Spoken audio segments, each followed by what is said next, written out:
Hey, a couple guns to compare. Um, these are all guns I've had. These two are guns I just acquired recently. This one being P365. Still has the tag on it. Just take that off. Let's get that out of the way. I'm sorry. Okay. This is the 365xl, marked right there. And here's additional magazine. Comes with the book, paraphernalia, sticker. And that's about it. Registered online. Underneath is going to be the lock. It's bulging up right here. And here's the second magazine. We don't need that for now. I can keep that off to the side. And this is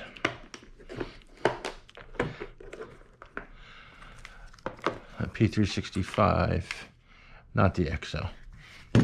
Okay. Now, the 365 comes with two magazines. I left the other one in there. These are brand new. They're not loaded. Okay. The slide is a little stiff. I'm surprised that it is that hard to manipulate, but it is new. Hopefully it'll break in a little bit, but it takes a little bit of effort. Okay. So the gun is empty. The XL is a little bit longer. The grip is a little longer. The magazine is 12 rounds. Has the flat trigger. All right. And they both come with the Sig, what do they call it? Their version of the night sights. X-ray 3. Okay. This one is a July 13th, 2020 gun. Come on, the mess on the table. This one is, cannot even read it. Looks like 31st July 2020. This one has a date 31 July.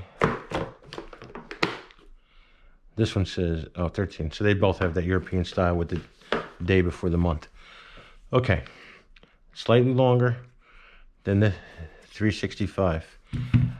Beaver tail. 365 does not.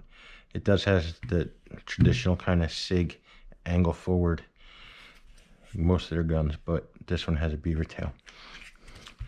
This one is also empty. Okay, the 365 comes with a 10 round with the pink extension, as well as a 10 round flat. Okay, I prefer the pink extension. I'm not a big fan of wrapping my finger underneath. I'd rather it catch on. So, just to show you, we will compare flat to flat. Okay, so if you line up these two pistols, okay, I'm not going to line up at the beaver tail. I'm going to line it up at the back of the slide. Okay, the difference in length is probably 3/8 of an inch under at the on the grip. All right, that 3/8 of an inch gives you 2 extra rounds. It also gives you a better grip on the gun. All right, 365 has a curved trigger. XL has a flat trigger. Okay, in the front, 365 is about 1/2 inch longer, maybe a hair over a half, but less than 3/4 of an inch. Okay, I did notice when I first picked up the 365 that this slide is not an even black finish. There's darker spots and lighter spots. Light spot here. Almost looks like it's wear, but it's a brand new gun. It's not wear. It's just the way the nitron finish soaked in. The XL seems to have a smoother, darker black finish all over, but hopefully we'll see. All right, the trigger, like I said, it is an empty firearm. The trigger, you have a little bit of creep, but it's smooth. There's no, it's just like smooth back, and you feel the wall right there. Okay, so you pull back, and there's a little bit of a click. Pretty crisp, but not crazy. One thing I noticed with the Sig triggers, when you dry fire, they always feel like it's very springy, but when you're actually firing, you don't feel it. But that's it. The trigger's back as far as it's going to go. Now, when you reset it, we're going to come up there. And let's see how much further that is. That's the full back. So it comes up to the same point that the wall is at. And then you get the brake. Okay. For me, the sight picture is nice. I do like that front tritium and the glow-in-the-dark green ring around it. The rear sights are black, but they are tritium. There's little vials in there. But in the daylight, all you see is blacked out back. In the night, you will see that glow. Okay. It has the plate to put an optic on it. The Sig Romeo 0, I think it is, or Romeo 1, is pretty inexpensive. It's less than $200. I see it online. That might be worthwhile to try that out. Now, the regular 365, 10 rounds, I do not get a grip on it. I get a good 2 fingers, and the bottom will not stay on, so I have to put it underneath, which I'm not fond of shooting that way. I much prefer the pinky extension. But this has the exact same sight picture. It's a little bit shorter, so the other one may be a little more accurate, but I like how the front blade fills the rear slot. It does not leave a lot of room on the sides. I'm not a big fan of that air gap on the sides. With the pinky extension, I can get a decent enough grip on it that I'm not concerned. All right. The trigger on this, you have the same uptake, and then the wall, and then the same kind of springy feeling, sounding brake. But when you, with experience with SIGs, you don't feel that springiness when you're firing. You only feel it when it's dry firing.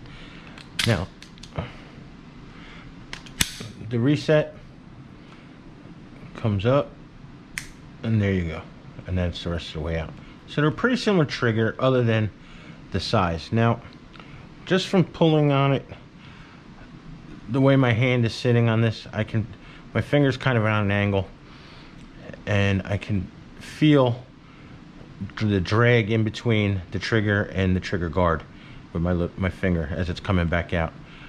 Probably wouldn't notice it shooting, but when you're doing it dry, you feel it. Okay, so now, compared size-wise to some of my other pistons, I have one of my favorite carries is my 9C, FNS 9C. All right, I typically will carry it with the pinky extension. It also comes with a 17 round, but for this purpose, you might as well compare it with the flat. Okay, so this is 12 rounds in the flat. That's the size of it compared to the 365. Now, in reality, the front is probably, the barrel's probably about a 1/2 inch to 3/4 longer. For our purpose, the grip is almost the same length because this pinky extension sticking out. But since we're doing flat to flat, why don't I put the flat one in?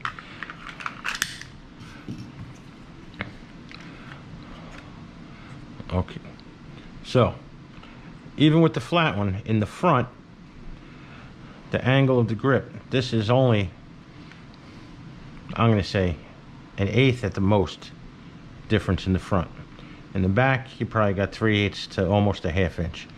You have bigger, wider grip. The grip hangs out further, but this does have the curved backstrap, not the flat. Okay, the big difference comes in the width, because this is 1 inch wide and this is about 1.2 or 1.3 inches wide. Okay, so if we stick the XL next to it, now you have